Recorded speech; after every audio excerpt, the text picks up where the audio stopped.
Saudara, pasca penembakan pilot dan kopilot Smart Air yang tewas akibat serangan KKB di Papua, jaminan rasa aman untuk pilot pesawat perintis yang sering menjadi transportasi utama, baik untuk warga ataupun pengiriman logistik di daerah Papua pun menjadi salah satu hal penting yang diberikan oleh pemerintah dan juga TNI Polri. Kita bahas bersama dengan Ketua Ikatan Pilot Indonesia, Muhammad Reza Nugraha. Selamat petang, Mas Reza. Selamat petang, Mas. Halo, ya.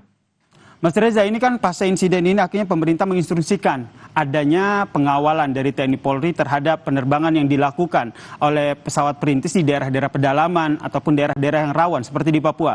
Tanggapan dari Ikatan Pilot Indonesia sendiri seperti apa? Ya, kami sangat menyambut baik ya bahwa pemerintah bertindak cepat setelah terjadinya insiden ini. Tentunya ini adalah harus ada kinerja bersama atau sinergi bersama untuk kita mengatasi pasca insiden ini. Tapi tentunya yang kita harapkan selain respon reaktif juga ada respon proaktif untuk kita agar bisa mencegah kejadian seperti ini terulang kembali. Baik, ini bisa digambarkan, mungkin Kapten Reza juga sering berbincang begitu dengan rekan-rekan sesama pilot ataupun kopilot yang memang kerap terjun di daerah pedalaman, daerah rawan dengan menggunakan pesawat perintis begitu. Sebenarnya yang menjadi tantangan di sana, kekhawatiran mereka itu seperti apa? Sebenarnya untuk di daerah Papua sendiri itu memang secara geografis dan kondisinya memang lebih challenging atau lebih menantang ya, lebih kompleks dibandingkan di daerah-daerah lain. Tapi sejauh ini semuanya diupayakan untuk sesuai dengan standar yang ada. Cuman faktor adanya situasi keamanan yang terjadi di Papua ini tentunya menambah resiko atau menambah rasa aman dari teman-teman pilot yang terbang di daerah Papua, terutama di daerah-daerah yang memiliki resiko keamanan yang cukup tinggi seperti itu. Dan menurut Anda sendiri bentuk pengamanan yang seperti apa yang akhirnya betul-betul menjamin keselamatan penerbangan perintis di daerah-daerah di sana? Ya, untuk keamanan penerbangan sendiri sebenarnya semua sudah diatur di Undang-Undang Nomor 1 Tahun 2009 tentang penerbangan, yaitu bab 14 keamanan penerbangan.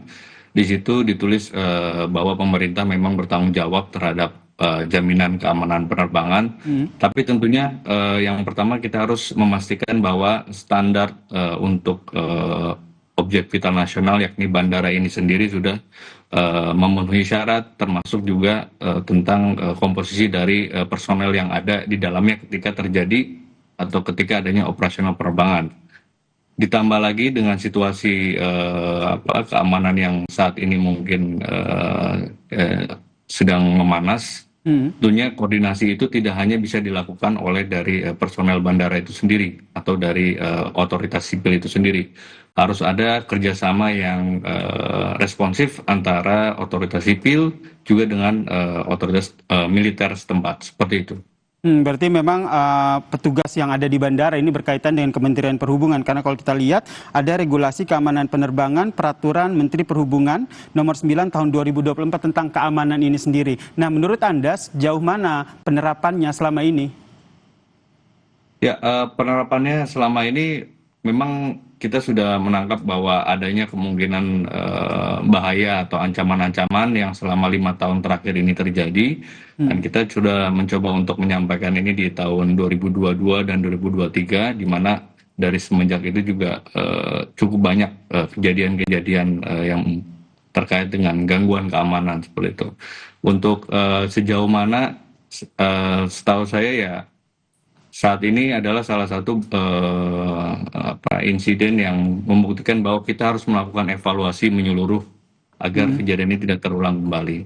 Harapan kita bersama ya, tidak ada lagi korban nyawa yang berjatuhan karena sebenarnya ini adalah niat mulia begitu ya, mengendarai ataupun dengan adanya pesawat perintis ini bisa membantu transportasi di daerah-daerah terpencil seperti di Papua. Terima kasih Ketua Ikatan Pilot Indonesia Muhammad Reza Nugraha telah berbagi informasi di Kompas Petang. Salam sehat Mas Reza. Terima kasih.